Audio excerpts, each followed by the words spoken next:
Hello, everyone. I'm Donna Meltzer, CEO of the National Association of Councils on Developmental Disabilities, NACDD. My pronouns are she, her, and I'm a white woman with shoulder-length brown hair, brown eyes, and today I'm wearing a dark blue blouse with white flowers on it. My background is a blurred scene of my home office / living room. I'm honored today to bring together some incredible women to recognize and celebrate Women's History Month and Developmental Disabilities Awareness Month, DDAM. These women who are with us today are Tameka Citchen Spruce and Zazel O'Gara, both of whom are representing the Divas with Disabilities Project. The Divas with Disabilities Project is a digital movement and community that is committed to increasing the participation and representation of Black and Brown women and girls with disabilities. Divas actually is an acronym that stands for Dynamic, Illuminating, Victorious, Achieving Sisters with Visible Disabilities.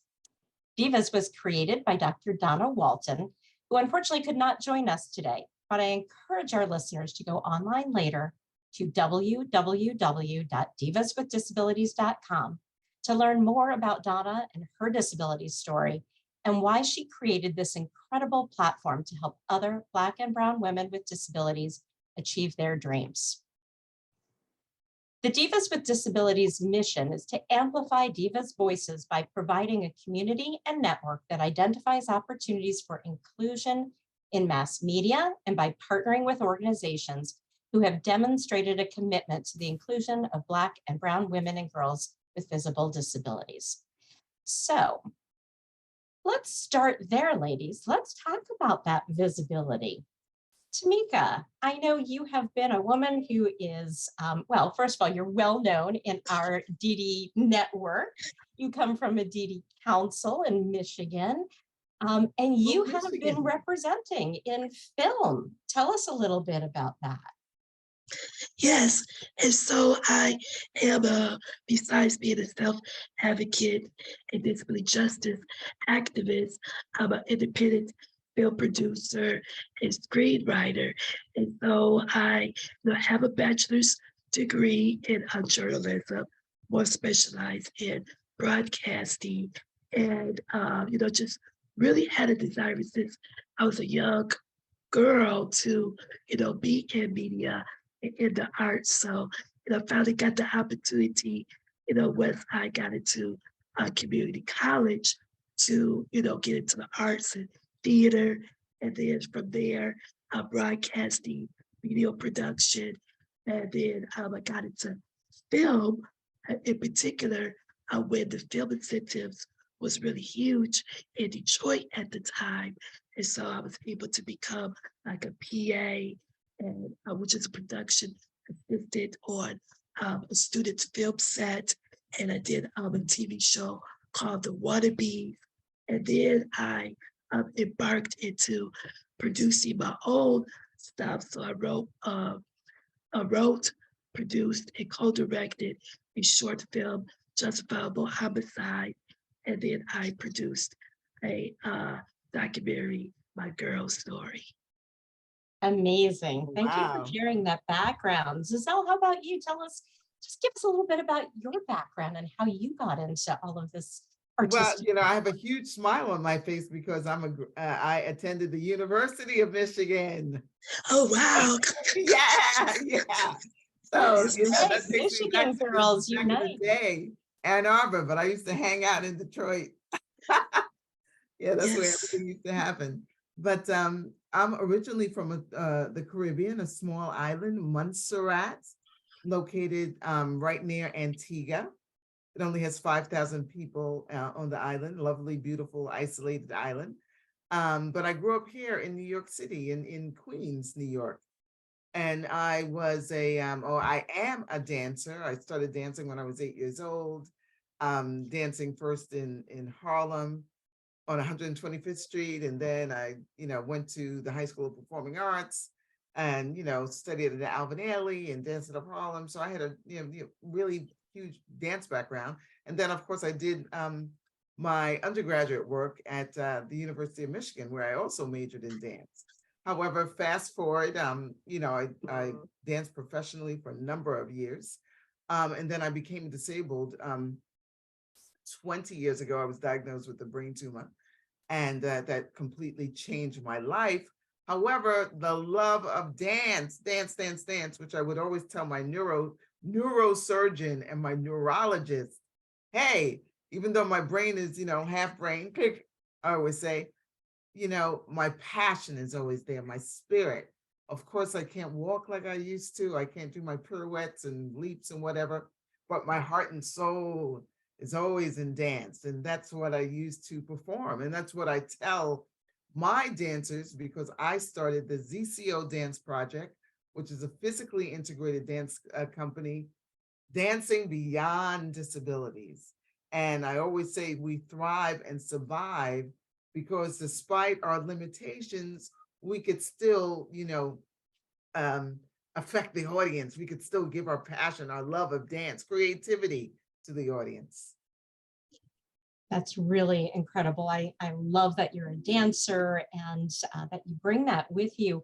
I'd love for both of you to share a little bit about how did you get involved with Divas? How did you discover Divas with Disabilities? And more importantly, even, what does that mean for you? How has being a diva enhanced your ability to do all of the incredible things that you do? Well, I'm going to tell you it's short. It's a long story, but I'll cut it short. Okay. I had a friend living in Berlin, Germany. And, we weren't, communicating for a long time because she had moved there and then we lost touch. And she emailed me and said, Zazel, I heard of this organization called Divas with Disabilities. You need to contact them. And I said, Divas with Disabilities, I never heard of it. So I looked it up and I sent my information to Divas with Disabilities, and Donna called me. And when she called me, I was on my way to the doctor's office. And I'm sitting in the doctor's office, actually, and she called me. And we got into this amazing conversation. She started telling me about Divas and, why she started it and what she wanted to do. And I was just so overwhelmed and so into what she was saying and her personality that the doctor called me and I said, take someone else. Cleaning the room and said, take someone else, they could go before me, because I was so into the conversation. I didn't even care that I had a doctor's appointment. I love that. So you had a great conversation with Donna. I had a great conversation with her. And then, fast forward, she said, we need to meet. Let's do something together. We need to meet. And so I made the train ticket reservations on Amtrak and went to Washington, D.C. and met her. That's amazing. And that's how it all began. And we've That's just how it been all friends ever began. since. Yeah. So tell me a little bit about mentorship in your life, both who mentored you and helped you to get to where you are today, and are you continuing that chain? Are you mentoring other young women who are also Black and Brown women with disabilities who could benefit from your experiences? Yeah, so I would say my mentorship, well, let me backtrack. So, growing up, I have a spinal cord injury that I acquired as a baby. And so, I grew up with, of course, my disability using a wheelchair. And so, I am a Detroit native. However, I grew up, in outside of Detroit in the suburbs. And so, I was for a very long time, I was the only, Black girl, with a physical disability, especially in mainstream, with my peers and such. And so, that was from elementary and middle school and high school. I was like the only one with a physical disability. And there's just a few of us Black girls in the school. So, I never seen any woman with a disability in a wheelchair growing up. And I never seen a Black woman with a disability growing up. So I never had any examples of, what my life could be until I got older and got into the Miss Wheelchair Michigan competition. So that's where I met former Miss Wheelchair Michigan that were just like me, and just be a part of the disability community in Detroit.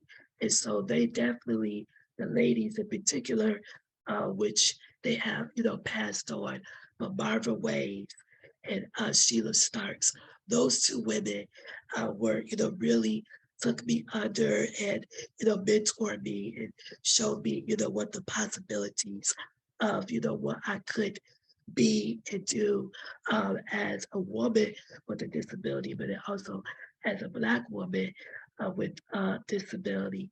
And so like now, I'm a little bit older, not much, but little bit older. And so, I have met incredible young women with disabilities. One in particular, her story is similar to mine.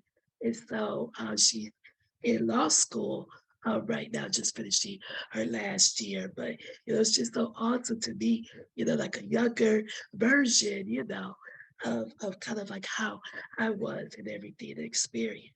And so I think mentorship is very important because, the representation matters, and you have growing up or just acquiring a disability have a lot of anxiety, into what, you could be and do.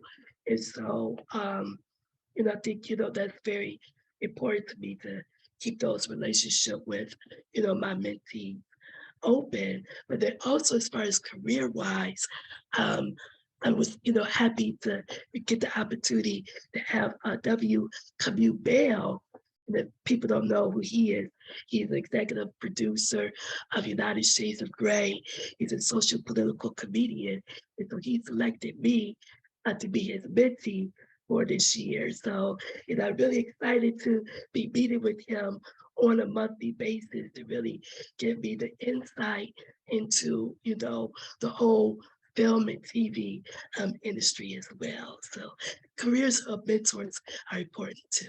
I love that. I love that you were mentored earlier in your career. And I'm sure that really helped you, as you said, seeing other women like you who looked like you was so impactful. I love that you're mentoring a younger woman who's now in law school and looking to do great things. She's so lucky to have you.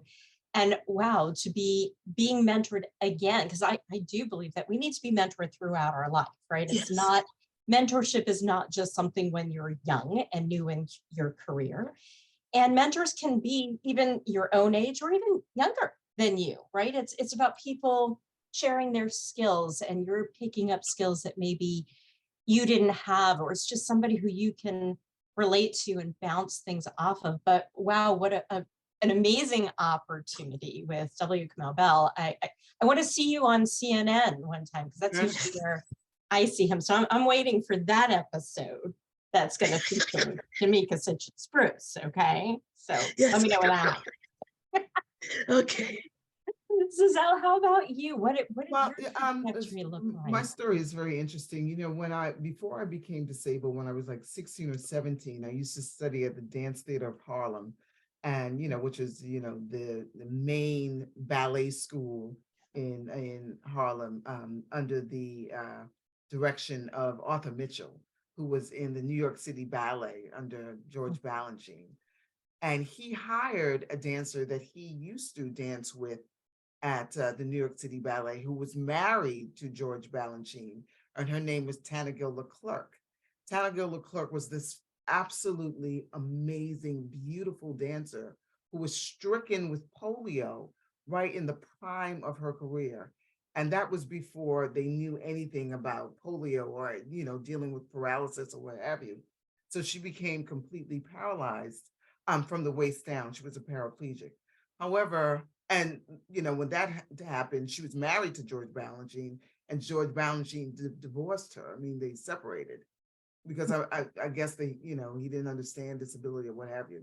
in any event, she continued on with her life, and Arthur Mitchell hired her to be a ballet teacher at Dance Theater of Harlem. And I was one of her students. This woman was absolutely amazing as a teacher. First of all, she was just, extremely strict. She treated us as if we were in the New York City Ballet. She would wheel her wheelchair underneath our legs to keep it up. If we had a arabesque, she would wheel underneath our legs, and we couldn't do anything. And she would demonstrate everything with her hands, and we would have to follow. But it was as if she was dancing, and it was just absolutely beautiful. Fast forward, I remember that when I became disabled, how she used to implement everything with her hands and her upper body, and how it made it how she was so graceful and beautiful as she demonstrated her steps. So I remembered that. And then when I became disabled, a friend of mine who I also danced with at Alvin Ailey by the name of Barry Martin, he had become a quadriplegic after he was in a car accident in South Africa, where they didn't take him to the hospital because he was Black. And yes, they didn't take him to the hospital because he was Black, because that was before apartheid. And he actually could move when they got him out of the car, but because it was so long for them to take him to a hospital, when they okayed him to finally go into the hospital, he became a quadriplegic. He stayed there for a while in South Africa, and then went to England to do his rehab, and then he came back to New York and did more rehab, but he also started a dance company. And Alvin Ailey asked him to choreograph, and he became a power, just an outspoken person, dealing with a disability and being a creative artist. Fast forward, when he heard that I had the brain tumor and I became partially paralyzed, he said to me, Zazel, you need to join the Screen Actors Guild, the Performance with Disabilities Union. You need to join this. You need to go to grad school. You have to do this. You have to do that. And he was the one that was instrumental in telling me about everything that I need to do. Fast forward, when I joined the Performance with Disabilities Union, he was the only minority in the room. And then I was there, and I just learned everything about how the industry dealt with persons with disabilities.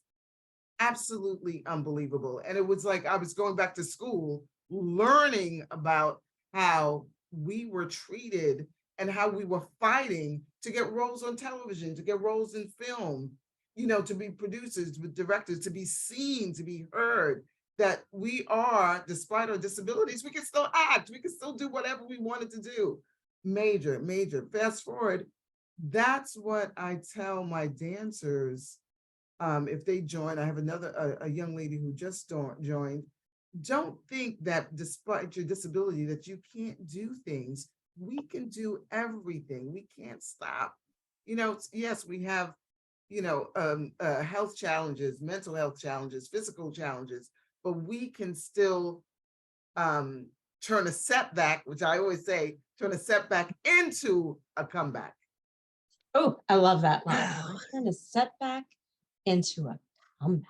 Yes, turn a setback into a comeback. Yes. Beautiful, beautiful. I love that you are both really opening up this world for so many young people who are coming behind you and get to benefit from your wisdom. Do you ever look back and think, especially you, Tameka, because you acquired your disability very young in life, like, were there things that you felt or thought that if you look back now as an adult, you would tell yourself some different things as a child?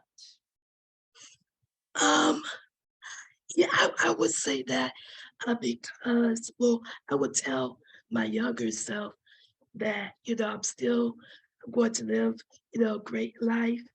I'm going to live a very purposeful life, because that was like some of my anxiety, like, am I going to be able to live life with a purpose? Am I going to really be able to fulfill, my dreams, and to know that, I am enough. That was something that I struggled with, particularly in my teenage years. Teenage years is a lot of, turmoil, and, you come into your own and, have a lot of, just challenges, just being a young, growing into a young adult. And so, but with me particularly, having a disability, being a brown skinned woman, in a predominantly white space, it was really hard for me, and particularly came to boys, because I did have, friends and, and things like that. So that wasn't never hard for me. And but when I, liked boys and different different, individuals, they say, oh yeah, you're pretty, and they flirt, and it's always good to be friends, but they never wanted to go beyond just friendship. And so, and then one particular boy, I think I was like 15 at the time, everything we were going out or whatever. But it just lasted like for like a month or two. But he said that he broke up with me because he felt sorry for me. And that's why, he just wanted to be my boyfriend, but he felt sorry for me for being in a wheelchair. And so I remember I was just crying like all day, in the class and everything. That just, broke my heart and everything. So, that just really injured I had a very low self-esteem and didn't have, didn't really value myself because I felt like, oh, I'm in a wheelchair and, nobody's gonna love me. Nobody's gonna like me. I'm gonna be single forever, and because of how, the boys, at the school had treated me and things like that. So I dealing with like colorism, so being brown skin, I was like, okay, I had to be light skinned, I had to be walking, I had to be, I had to be everything other than myself to be beautiful. That's how I felt at the time. And so, I really had to come into my own, which I eventually did like at 25. I'm like, whatever, and I got into therapy and stuff to really help me get down to my issues, and things like that. But it was just so definitely, and I love my life now, and I live a life with a purpose. I'm married and kids and things like that. 10 and 11, it just turned. So, God is good, and my life is good. So, I definitely would tell my younger self that I am enough. I am going to live, a purpose-driven life, and everything's going to be okay. Well, I'm going to piggyback off that. As I mentioned before earlier, I'm from a small Caribbean island, Montserrat, and originally there was 12,500 people. However, because of the volcano in 1995, many people left, and there's only 5,000 people. Now in Montserrat, everyone is healthy. You don't see disability. That just doesn't, it doesn't exist. Unless Impossible, right? Yeah, it's invisible. I mean, unless you're a senior citizen, yes, you could be sick and ailing, and people come to bring you fruits and vegetables and whatever, and to your home because you're a senior citizen and you're ailing. But if you're young, you are supposed to work. Okay, so when I went there after my surgery, my auntie, who was 98 years old, totally healthy, brought me down to the island, and everyone on the island's looking at me, just like, driving around. They would see me with my cane and my brace on, and everyone's looking like, oh, and they're asking me, what's wrong with your foot? Why you walk like that? Why you walking like that? You're not working, because, everything in the island, on my island particularly, is work. You have to work. You have to make money, you have to work. And they're asking me, you're not working, you're in America, you're not working. Yeah, why you walk like that? And, they kind of push me to the side because they never saw anyone with a disability. They just don't see that.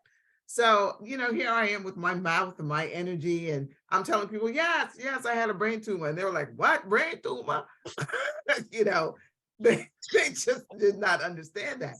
And I would tell my mom, mommy, I'm so happy that I have self-esteem and confidence. Otherwise, I would be suicidal. I would definitely be suicidal because it's not that they intentionally put me down, but they just didn't understand. Right, different They don't, culture. Yeah. it's a totally different culture, totally different culture. They just, and even to this day, I mean, I have arguments with my sister, you know, or she's like, are you coming back? I mean, I love my island. I mean, this is where I'm from. I love my island, but it's very hard to consume all of that energy, everyone asking me and they see the scar on my head. Oh, Jesus, you have that scar on you. Like, what's wrong with you? I mean, I make jokes about it, but it's very hard to deal with at times. Yeah. Yeah. Well, I mean, look, Zazel, I mean, here we are in the United States. 33 years we've had the Americans with Disabilities Act, and we still see a lot of people with disabilities being dismissed, being told they can't do things. We Exactly. see legislative proposals that are trying to disenfranchise people with disabilities. So it's happening here in the US. I can't even imagine on a small island like Montserrat where, you've got those cultural challenges. Yeah, absolutely. Yeah. Yeah. Yeah. It- Wow, that's really so interesting. yeah. To deal with that, but to move through it. I hope that the outcome of that for you, Zazel, was that you were able to educate more people on your island. Well, I try. It's difficult. I try. I was a part of an organization here in New York City called Connect TV. And this was years ago. And Connect TV, it's a part of DC television. And I believe they got a grant and they were teaching persons with disabilities how to do documentaries that make documentary films. So I contacted someone in Montserrat to talk about, I wanted to talk about disability because there is a small organization there that deals with persons with disabilities or, persons that have problems, so they say. So maybe there was maybe 3 people in the organization. I can't remember what it was called. I think it was special needs or whatever. And the woman that was running it, she kept asking me questions like, I remember you when you were this or you, yeah. And I don't, one of the things that I believe in as dealing with myself is that I don't compete with my older self. I just don't do that. I don't talk about Zazel, the person that I was leaping across the stage and wearing high heels. This is who I am now. This is what you have to deal with. I'm just dealing with it. You have to deal with it. And for me to go ahead with my life, I cannot think about, oh, okay, this is who I am when I was with 2 legs and walking, whatever. This woman could not deal with me being the person that I am now. So I want to continue to try to educate people. Mhm. This is, we have disabilities, but we're human beings. Right. Well, I think that's why representation is so important for so many reasons, as we've been talking about, to see other people like you, people of your skin color, people of your background, people from your culture, your, native heritage. But it's also about seeing people who have paved that way to say disability Absolutely. is a normal part of the human existence. It's Exactly. we always say it's a minority population. We're all invited to join at any moment in our life, right? Exactly. No closed doors there. No. So, it's something that we should all become much more accustomed to and be part of. So tell me, how does Divas help you with that? How has your experience of being a diva helped with your platform or giving back to other people who might not have had that experience that you have had in your life, to see good role models, to be able to mentor other people? Well, it's so important. Like, a very young lady just joined the company. She's a beautiful girl, but she just doesn't know how to, um, really push forward with her life. Despite her challenges, she just doesn't know which directions she should go in.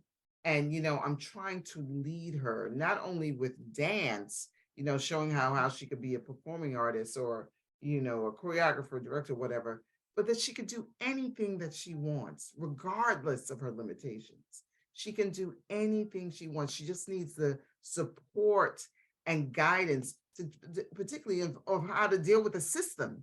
How to deal with the system here is very, very difficult. You have to know how to deal with the system.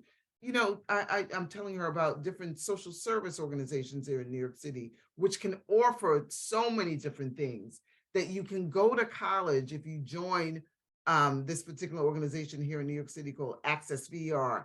They assist you with vocations and jobs and higher education. You need to know how to go about doing these things so you can further your life. Yeah, it's so important that you talked about that, because not every person is a gifted dancer or a filmmaker, or somebody who's, going to live this very public life, right? Most of us don't have that incredible talent, and we just want to go about our daily lives and have some work in our life that's meaningful and have those relationships like you talked about. Tameka and I have met your lovely and handsome husband and your family, and know just how important that is to you and your ability to live the life that you always dreamed of. And thank you for sharing your story about how it wasn't always that way, but as you became more comfortable with yourself, that was able to enter into your life and you welcomed really good and healthy relationships. But I'm grateful, Zazel, that you are really talking about mentoring anybody, no matter what they want to do or what they want to be. It's really important that we recognize and not just say it's only those that have these very outsized public kinds of roles that are important. It's everyone is important. Everyone, absolutely. Exactly. Yeah. So let's talk about something that's a little more challenging and maybe not so pleasant in our world today, which is, we have this raging debate around equity and equality, right? Mhm. We're trying to make sure that all people with disabilities, people of different cultural heritage, people of different skin color, have access to healthcare and education and employment opportunities like you both were talking about. How are you both as Black disabled women really thinking about equality and equity? What are you doing to, Zazel, you mentioned the system, right? We know systems are difficult and challenging and can sometimes put us down. What are we doing to help overcome it? Is it even possible? Well, to achieve? I'm also a social worker, and I deal with this battle with this system, particularly healthcare, which is, it's just horrific. We're how we deal with healthcare in this country. If you have a disability or if you have a chronic illness, you have to fight to get the appropriate care. If you need a 24/7 caregiver, you have to do, there's changes with Medicaid like every 10 minutes, it seems. So ridiculous. If you have to get disability, if you have to get, any kind of help from the city or the state, it's a constant job. And if you don't know how to go about doing it, you are lost and you don't get the proper service, particularly housing. Supplemental housing in New York City is horrible. And if you don't know how to go about doing it, putting yourself on lotteries, going through I tell people to go to the mayor's office of disabilities, they could offer assistance. I got assistance when I went to grad school from an organization called the Patient Advocate Foundation. And they give assistance to persons with chronic illnesses. And all the people that were in my group, I got a scholarship for college, for grad school. And every one of us who got the scholarships, we were brain tumor survivors. Yeah. So for me, I would say that, my day job I do during the day is working at Michigan Disability Rights Coalition. And so I am the co-director of a program called LEAD, and it's a leadership program for specifically for BIPOC individuals who are IDD, and then also for parents who have children with disabilities. And so, we're about to embark on doing like cohorts, and we do a lot of different, trainings and events. In fact, next Thursday, I will be co-moderating a discussion on race and disability forum in the Detroit area. And so, and that's where, my heart is, because as Zazel has eloquently, has beautifully said, that, it's a lot of challenges navigating the system, just if you have a disability, or if you're a parent, it's hard. But when you add, race to it, when you add socioeconomic status to it, when you add gender, when you add when English is your second language, so when you add other societal factors, it's even more challenging, because you have to face, okay, I might be going to this provider, but will this provider, respect me, if I can't speak English?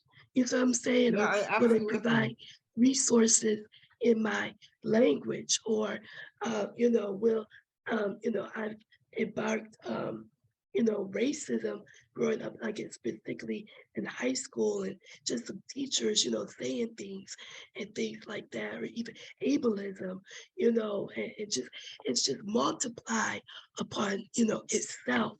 And I've learned, in my experience and in my work, when you have other different numerous factors going into place, it could be even more challenging, like to where to go, and just different barriers that you face. So that's where my heart is, with working at MDRC, and even in my storytelling and in my work to uplift and to empower, and to um, try to create opportunities to help people who have these numerous barriers that they, face. Because I've experienced it, and other people experience it. I had an issue, buying a home. My husband and I, we both college educated, and things like that. But one of the just real quick, we were trying to buy a home, and in the process of in the midst of closing, they did not, the underwriters was trying to, tell my husband, who also have a disability, cerebral palsy, and just giving him a hard time on a particular issue when it came to paying the student debt. That's the way we were qualified. So he was saying, I paid off my student debt, and or it's a deferment, I don't owe anything. But they kept telling him, no, you do, you do, you do. And then she called me and said, oh, I feel bad that, he has challenges talking, and this, that, and the other. So can you help him? And I'm like, really? And so I had to call to tell them, yeah, he doesn't have this issue anymore. And they said, oh, and then when it came down to it, the issue was with me. It wasn't even with him. And I'm like, Wow. really? So you're gonna deny us a home, our loan that we qualified for, because you didn't want to listen to him? So we was like, forget it. So we worked with a great realtor, and so she switched us to somebody who saw us as just a couple, just trying to buy a house. And she got the deal done in 2 weeks before it closed. Well, But it's yeah, just and that's those also, barriers. I know of a couple, both of which who have disabilities, and the wife is an attorney, a very prominent attorney. She has spinal bifida, and her fiance is a paraplegic, and they found it difficult to get married because they didn't want to lose his health insurance, his Medicaid. Because if something happened, if they married her, that would totally be dismissed. And of course, he needs the proper services. So, I mean, how do we go about dealing with that? That's like a constant Yeah, problem. it's a huge issue. You're Yeah, absolutely right, Zazel. Our systems were not designed in a way to really bring forward this equity, right? And to be able to look at individuals. That the marriage penalty, as it's called, is a really big problem. I guess back in the day, there was this idea that people with disabilities were not going to get married. right, We're not right. going to Yeah. have families. Well, we've disproven that, haven't we?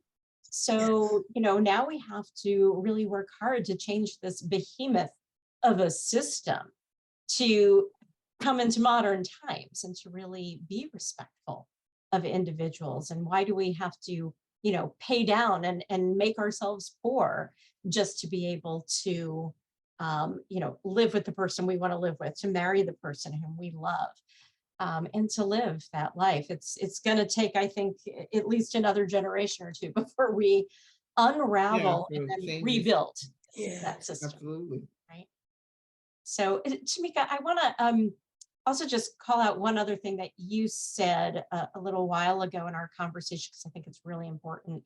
We've been talking about healthcare, and then you talked about mental health care. You mentioned, working with a therapist, and I'm so glad that you said that, because I have seen a good pattern. I think an important pattern, particularly I think throughout COVID, is so many people were struggling with mental health issues. Are we making headway in eliminating more stigma around mental health issues? Are we getting the support that we need? Yeah, I think we are in a sense of that there's more discussion about it. I love to see, celebrities, especially celebrities of color like Selena Gomez and Taraji P. Henson and others, who are talking about, mental health and, their challenges. So it seems to me that there is, more discussion, around it. So when you talk about it more freely and everything that helps reduce the stigma attached to it. But I think that there needs to be more, I would say, more policy, that needs to be broken or needs to be reestablished as it relates to people with mental illness or mental health challenges in the system. Because, like, for example, like in the prison system, many of those men and women have mental health issues, and it's just like a revolving door because it's hard to sometimes receive services. So the only time they receive help is when they go to jail and prison and such. And it's just even how police deal with people with mental illness, and they're more high increased likely to be killed or to be brutalized in police. So it's more when it relates to systems and how the systems deal with people with mental health challenges. I think that needs to be more addressed. What I found is, there is assistance for mental health. However, there isn't enough assistance for persons with mental illness. There's just not enough, particularly since many times when people are looking for psychiatrists or psychologists, health insurance doesn't cover it. And many psychiatrists, psychologists are not taking health insurance because they're not getting paid. So you have to pay out of pocket. So now I go out of my way to, telling about organizations here in New York City that do give free support groups, free mental health treatment. There's not that many, but I always point out those particular organizations that do so. And or if you really need help, like I personally, I go to the Mount Sinai Hospital, where I go for mental health support groups for persons with brain tumors. If I didn't have that, I would be absolutely lost, because when you're dealing with, chronic illness and, you're dealing with all sorts of things that's going on in your body, you have to be able to talk it out. Your family, although I have a loving family, a small but loving family, they don't know what I'm experiencing, what I go through on a daily basis. Seizures, numbness in my face, falling down on the streets, all these different things that affect me on a daily basis, fatigue. They don't understand all these things, cognitive deficits. I could be in a meeting. I remember being in a meeting at my job. No, I'll tell you this story. I was doing a performance here in New York City with a company called Theater Breaking Through Barriers, and it's with persons with disabilities. I told one of the actresses I was doing the scene with that I suffered from seizures. I have seizures. So she said, no problem. We will rehearse the lines every time we go on stage. So she was wonderful. She rehearsed the lines with me every single time I went on stage. One night I walked on the stage, I had a seizure. Boom. As I'm walking on the stage. And the words went out of my head, gone. All the dialogue gone, disappeared. And I could have just said, hello. I didn't even remember my name. And I just sat down on the stage, on the couch with a smile on my face, trying to remember the words, and the words didn't come back. The sweat's pouring down my face, pouring. And she just ad-libbed because she saw what I was going through. She just ad-libbed, and like within another minute or two, the words kind of came back into my head. But that's the most frightening thing to go through. Oh my goodness, Yeah. absolutely. Yeah. But it's so important to share those kinds of stories. It helps normalize what Yeah. happens with a variety of disabilities. I worked for the Epilepsy Foundation for about 14 years, Yeah. so I know a lot about seizures.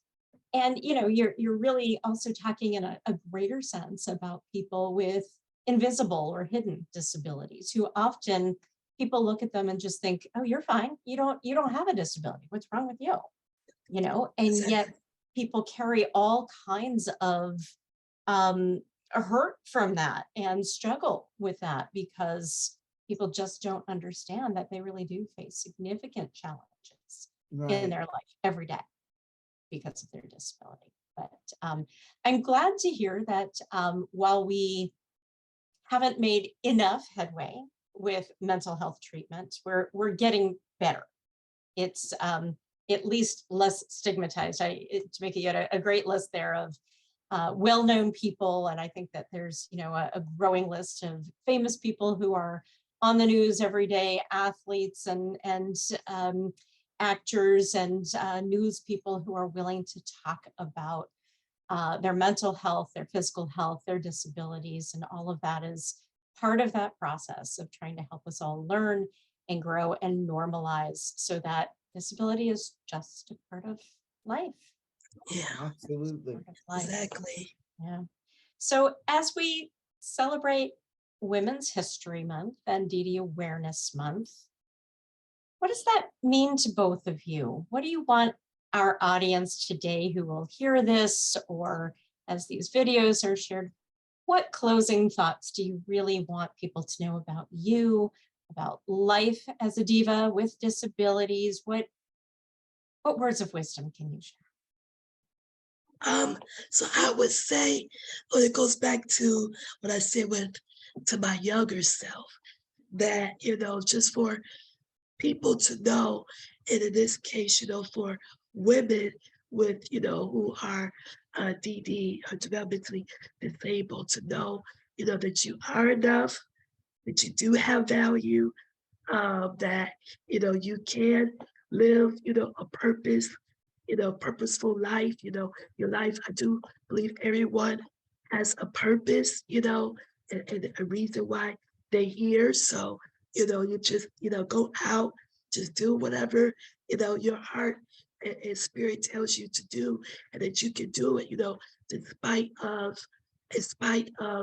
the challenges or, societal, factors, or what, people may say that you are enough and that you do deserve, because that's one of the things that, barriers that we face. I have personal experience, like, do I deserve this? Like, am I good enough? you know, to live this life that I want to live, because society, you know, through media, music, whatever, sometimes even family, you know, to have a good family, but sometimes family can say, oh, you know, you in a wheelchair, you're disabled, you can't have children, you can't be married, you can't have a relationship, you can't have a job, you know, so many no's in what you can't do, you know. So just be the person to say you can, you know, do it. I think that's definitely, you know, the message that I want to send on, you know, Women's History Month and DD Month. And as a diva, you know, I love, you know, Dr. Donna Walton, and appreciative for this opportunity, and to you as well, you know, Donna, and you know, that's part of being a diva, is just taking ownership, you know, of your life and just going ahead and do it anyway. Like, you know, I'm gonna Right, prove you say I right, can't. I say I can. I'm gonna show you how to do it, you know.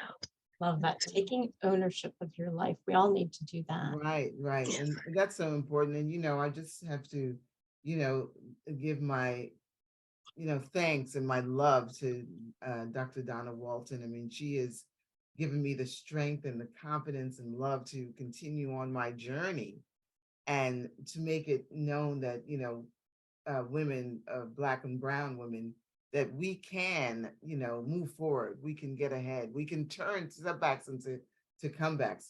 And then, you know, another woman that I met, I went to a conference and I met her. She was blind and deaf, and she went to Harvard undergrad and Harvard Law School. And, you know, nothing told her that she couldn't do it. And she was, you know, a Black woman, very attractive. She had her service animal with her, and she wrote a book. And, you know, she graduated from law school. She was just moving ahead with no problems, you know, that we saw. She was just like, this is who I am. Accept it, and I'm telling my story, and this is who I am, and just, you know, believe me, believe in me. And that's what I want people to do with me, believe in me. You know, yes, I'm experiencing, you know, challenges and what have you, but I'm here to thrive and survive.